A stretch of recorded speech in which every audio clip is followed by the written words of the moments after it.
The truth was hidden at his job. My mother-in-law found what I never looked for.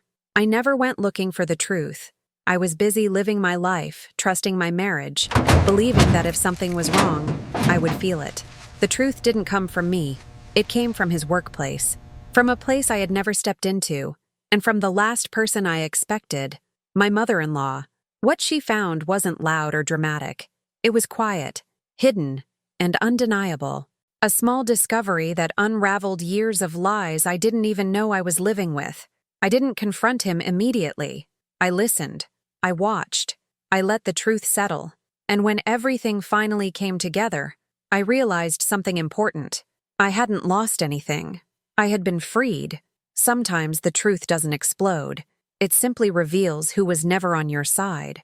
If this story helps you recognize that truth finds its own way, or shows you that freedom can come from unexpected sources, please leave a like and subscribe.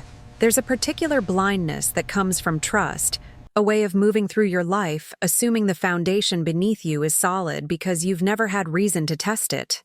I lived that way for 9 years of marriage, trusting completely, never looking for deception because I believed I would sense it if betrayal was present. I was wrong about that. The truth about my husband's double life came not from my own discovery or instincts, but from his mother, delivered with trembling hands and a broken voice, uncovered by accident in a place I'd never been. And what she found, a small hidden collection of evidence tucked away at his workplace, revealed that the life I'd been living was built on lies so comprehensive I hadn't even known to question them. My name is Grace Harrison, and I'm 34 years old. This story begins 6 months ago, though the deception it revealed had apparently been ongoing for at least 4 years. I'd been married to Daniel Harrison for 9 years, together for 11 total, a relationship I'd believed was solid and honest, built on mutual respect and genuine partnership. The discovery his mother made, and her courageous decision to tell me despite the pain it would cause her son, shattered that belief and forced me to see that I'd been living in a carefully constructed fiction while Daniel maintained an entirely separate reality I'd known nothing about. I met Daniel when I was 23 and he was 26, both of us working in healthcare. I was a registered nurse at a large hospital. He was a respiratory therapist at the same facility. We'd started as colleagues who occasionally worked the same shifts, became friends through shared experiences of the demanding and emotionally intense work, eventually developed romantic feelings that evolved into a committed relationship. Daniel was attentive and affectionate, seemed genuinely devoted to our relationship, proposed after we'd been dating for 2 years, and married me in a small ceremony surrounded by family and close friends. The first several years of our marriage were happy and stable. We both continued working at the same hospital, different departments but occasionally crossing paths during shifts, maintaining our respective careers while building a home life together. We bought a small house about 3 years into our marriage, talked about eventually having children once we felt more financially secure, spent our free time with friends and family, and on hobbies we enjoyed. From my perspective, we had a good marriage. Not perfect, not without occasional disagreements, but fundamentally solid and loving. Daniel's mother Sharon was part of our lives from the beginning, a warm and caring woman who'd raised Daniel and his sister as a single mother after divorcing their father when the children were young. Sharon had worked multiple jobs to support her family, had sacrificed significantly to ensure her children had opportunities and stability, was the kind of mother who prioritized her children's well-being above her own comfort. She and I had always gotten along well. She appreciated that I had a stable career and took care of myself rather than being financially dependent, respected that I made Daniel happy, treated me with affection and warmth that made me feel genuinely welcomed into her family. About 4 years ago, I started noticing small changes in Daniel's behavior and patterns. He became more protective of his phone, keeping it password protected in ways it hadn't been before, taking it with him even when just going to another room, positioning it face down so notifications wouldn't be visible. He started working overtime more frequently, claiming staffing shortages at the hospital required extra shifts, coming home later than his schedule would suggest his shift ended. He seemed distracted and distant, less engaged in our conversations, often appearing to be thinking about something else even when we were together. I mentioned these observations to Daniel a few times, asked if everything was okay, if work was particularly stressful, if something was bothering him. He'd reassure me that everything was fine, just busy at work, nothing to worry about. His reassurances were delivered in ways that made me feel like I was being overly concerned or intrusive by asking, so I stopped pressing. I trusted Daniel completely, believed that if something was seriously wrong, he'd tell me, assumed the changes I was noticing were just normal variations in a long-term relationship and demanding careers. There were specific incidents that troubled me, but that I explained away. Once I tried to reach Daniel during what should have been his lunch break, and his phone went straight to voicemail for over 2 hours. When he finally called back, he said he'd been dealing with a difficult patient situation and had silenced his phone. Another time, a colleague mentioned seeing Daniel leaving the hospital much earlier than his shift was supposed to end. But when I asked him about it, Daniel said the colleague must have been confused, must have seen him leaving his department but not realized he had responsibilities in another area of the hospital. I also noticed that Daniel had become less interested in physical intimacy, would make excuses about being tired from work, seemed to be avoiding closeness in ways that were new in our relationship. When I expressed concern about this change, Daniel blamed exhaustion from his increased work hours and suggested I was being demanding. The deflection made me feel guilty for even raising the issue, turned my legitimate concern into my problem rather than something worth discussing openly. Looking back now with the knowledge I have, I can see clearly that all these signs pointed to infidelity, the phone secrecy, the unaccounted for time, the emotional distance, the avoiding intimacy, the defensiveness when questioned. But at the time, I didn't want to see it, didn't want to believe Daniel would betray me, found it easier to accept his explanations than to face the possibility that my husband was deceiving me. Trust creates a kind of blindness, makes you dismiss evidence that's actually quite clear, because acknowledging it would shatter something fundamental. The revelation that would end my willful blindness came from Sharon, Daniel's mother, about 6 months ago. She called me one afternoon when I was home between shifts, her voice sounding strained and upset in ways I'd never heard before. She asked if she could come over immediately to talk to me about something important, said it couldn't wait, and that Daniel shouldn't be present for the conversation. The urgency and the request that Daniel not be there told me immediately that something serious had happened. When Sharon arrived at our house 20 minutes later, she looked devastated, eyes red from crying, hands shaking, face drawn with obvious distress. She sat down on our couch and took a deep breath before telling me what she'd discovered. Daniel had apparently been using a locker at the hospital gym, a facility for employees that I'd never used because I preferred exercising at home. The hospital was renovating the gym facility, had sent notices to all employees that lockers needed to be cleaned out by a certain date or belongings would be disposed of. Daniel had apparently ignored these notices or forgotten about them, and the gym manager had contacted Sharon as Daniel's emergency contact listed in hospital records, asking if she could clean out the abandoned locker before they threw everything away. Sharon had agreed, expecting to find just some old workout clothes and maybe a water bottle, simple items to discard or bring home. But when she'd opened Daniel's locker the previous day, she'd found something completely unexpected. A collection of items that clearly belonged to a woman and that clearly indicated a romantic relationship. There were several pieces of women's clothing, including underwear, a makeup bag with various cosmetics, jewelry including a necklace and earrings, framed photos of Daniel with a woman I didn't recognize showing them in obviously romantic embraces, and a small notebook containing handwritten notes that were explicitly romantic and sexual. Sharon had been shocked and devastated by what she'd found, had immediately understood what it meant. Daniel was having an affair, had been involved with someone seriously enough that she was keeping personal items at his workplace locker, was maintaining a relationship significant enough to have romantic photos displayed in a space he thought was private and secure. Sharon had taken photos of everything with her phone before removing the items from the locker, understanding instinctively that I would need evidence and documentation of what she'd found. She showed me the photos now, images of the locker's contents spread out, the women's clothing that was definitely not mine, the makeup and jewelry that I didn't recognize, the photos of Daniel embracing a woman who wasn't his wife, the notebook with its intimate messages. One photo showed Daniel and this woman at what looked like a beach vacation, both tanned and happy, wearing casual summer clothes and sunglasses, his arm around her waist, and both of them smiling at the camera. I'd never taken a beach vacation with Daniel. We'd always been too busy with work, had never had the time or resources for that kind of trip. But apparently, he'd found time and resources for one with her. The notebook contained entries that were undeniably romantic and sexual, references to times they'd been together, expressions of affection and desire, mentions of future plans. One entry read, "I love these stolen moments with you, even though I wish we didn't have to hide. Someday we won't have to." Another said, "Last night was perfect. I keep replaying everything in my mind.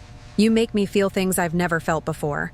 A third entry included a sketch, a small drawing of two interlinked hearts with D+A written inside, initials that presumably stood for Daniel and whoever this woman was.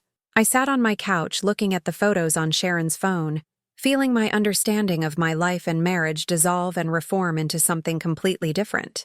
Daniel was having an affair, had been involved with someone seriously enough to take vacation with her, to have her keeping belongings at his workplace, to have romantic photos displayed in his locker. This wasn't a one-time mistake or brief lapse. This was a sustained relationship, a parallel life he'd been living alongside our marriage, a betrayal so comprehensive it had its own infrastructure and permanence. Sharon was crying as she showed me the evidence, her voice breaking as she explained how she'd found it. "I didn't want to tell you," she said through her tears. "When I first saw all of this, I wanted to just throw it all away and pretend I'd never opened that locker. I wanted to protect Daniel, to protect you from this pain, to protect our family from being destroyed.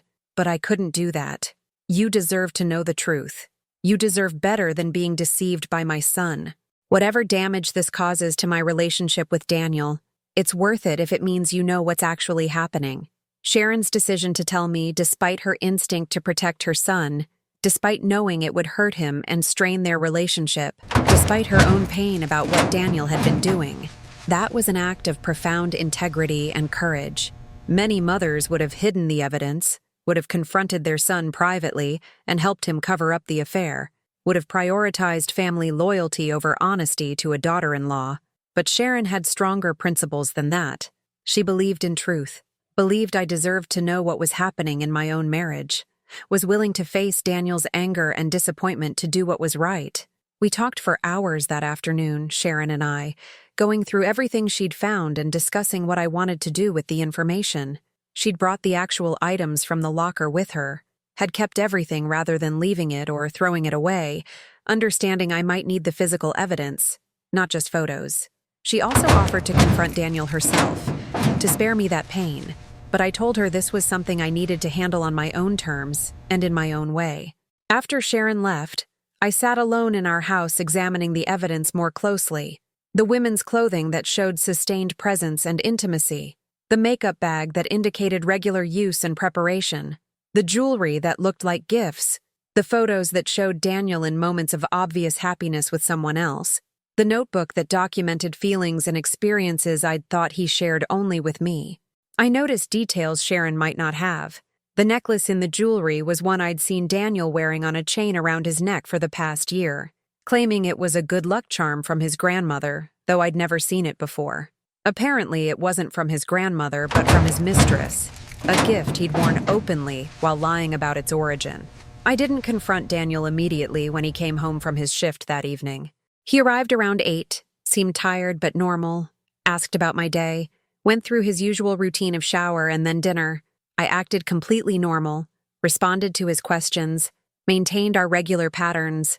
Inside, I was devastated and enraged and heartbroken, but I kept all of that hidden behind a calm facade. Some instinct told me that confronting immediately would be a mistake, that I needed time to process and plan, that reacting emotionally would put me at a disadvantage.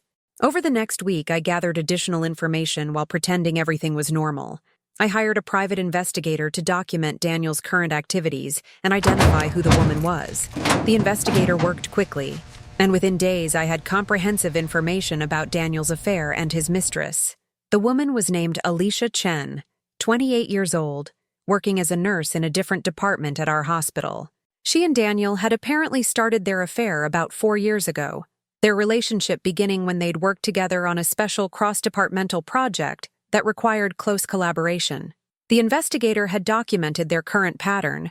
They met approximately 3 times a week, sometimes at Alicia's apartment, sometimes at hotels, sometimes just for lunches or dinners at restaurants across town where they were unlikely to encounter colleagues or friends. They'd apparently taken several vacations together over the years, Daniel claiming to me that he was attending professional conferences when he was actually traveling with Alicia. The beach vacation in the photos Sharon had found was from 2 years ago. A week Daniel had told me he was at a respiratory therapy conference in Florida, when he'd actually been at a resort with his mistress. The investigator had also obtained some text messages between Daniel and Alicia that revealed the depth and seriousness of their relationship. They communicated daily, expressed love for each other, discussed a future where they'd eventually be together openly. Alicia's messages suggested she was growing impatient with being hidden, was pushing Daniel to make a choice between me and her, wanted him to leave his marriage so they could have a legitimate relationship. Daniel's responses were equivocating, but didn't shut down the possibility, kept saying the timing wasn't right yet, but that he cared deeply for her. Armed with this comprehensive evidence, I consulted with a divorce attorney about my rights and options. The attorney explained that while infidelity didn't directly affect property division in our no-fault state, documentation was still valuable for establishing grounds and for protecting me against any false narratives Daniel might try to construct. She recommended continuing to document everything, which I was already doing, and preparing for confrontation from a position of having taken protective legal and financial steps. I spent 2 weeks preparing before I confronted Daniel, using that time to protect myself strategically. I opened a separate bank account and transferred half our joint savings, legally securing my share. I had divorce papers prepared. I documented everything: the evidence Sharon had found, the investigator's reports, the text messages, the timeline of the affair showing it had been ongoing for 4 years. I told close friends what was happening, creating a support system of people who knew the truth and could help me through what was coming. Throughout these 2 weeks, I maintained completely normal behavior with Daniel, asking about work, sharing meals, discussing mundane household matters, acting as if nothing had changed. He suspected nothing, continued his routine of actual work some days, and claimed overtime that was actually time with Alicia on others. His comfort in his deception, his confidence that I was still completely oblivious, made my controlled anger burn colder and sharper. The confrontation happened on a Saturday morning when I knew Daniel had no work obligations. I waited until we'd both had coffee, then told him we needed to talk about something serious. I asked him to sit down in our living room, and when he was seated, I began calmly. "Your mother found some things when she cleaned out your gym locker at the hospital," I said, watching his face carefully. I saw immediate alarm, saw him trying to remember what might have been in that locker, calculating what his mother might have found, and told me. "She found women's clothing, makeup, jewelry, photos of you with another woman, and a notebook with romantic notes. She took photos of everything before bringing it all to me." I pulled out my phone and showed Daniel the photos Sharon had taken, watched his face drain of color as he saw the evidence displayed clearly.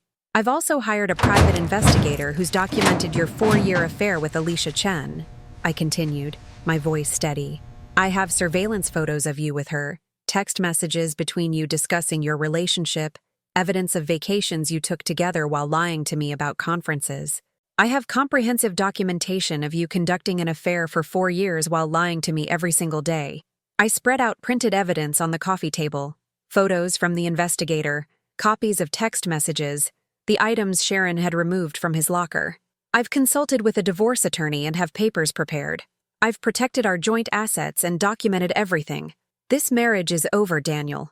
I'm not here to listen to excuses or apologies. I'm here to tell you what happens next." Daniel tried several responses. Denial. "This isn't what it looks like." Minimizing. "It didn't mean anything serious." Blame shifting. "You were always so focused on work. I felt neglected." Desperate pleading. "Please, I love you. I'll end it immediately." I responded to none of it, just sat calmly and let him exhaust his attempts to deflect accountability. When he finally stopped talking, I said, "Your mother found this evidence by accident. She was just trying to help you by cleaning out a locker you'd abandoned." She discovered your 4-year affair and made the incredibly difficult choice to tell me, even though she knew it would devastate you and damage her relationship with you.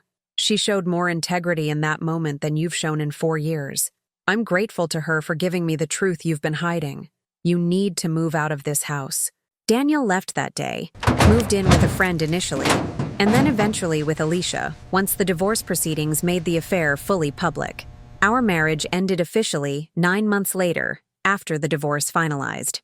The process was relatively straightforward given that we had no children, and had clear documentation of the affair that made Daniel's attempts at favorable settlement terms unsuccessful.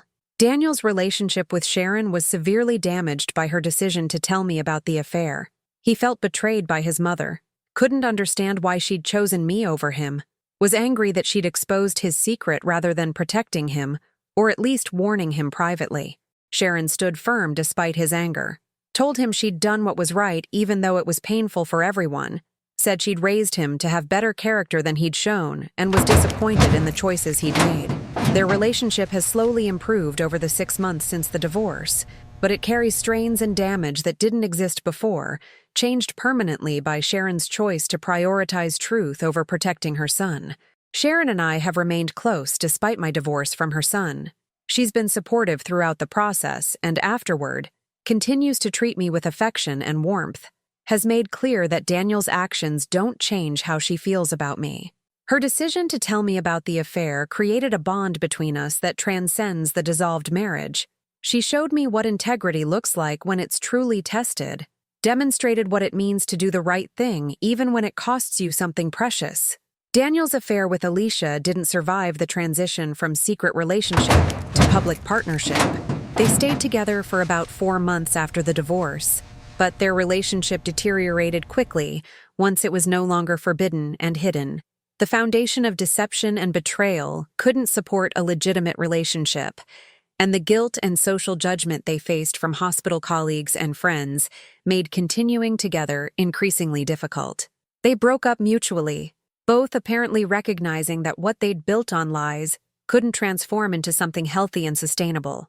6 months after Sharon found the evidence in Daniel's locker, I'm 34 and rebuilding my life as a single woman. The discovery was devastating.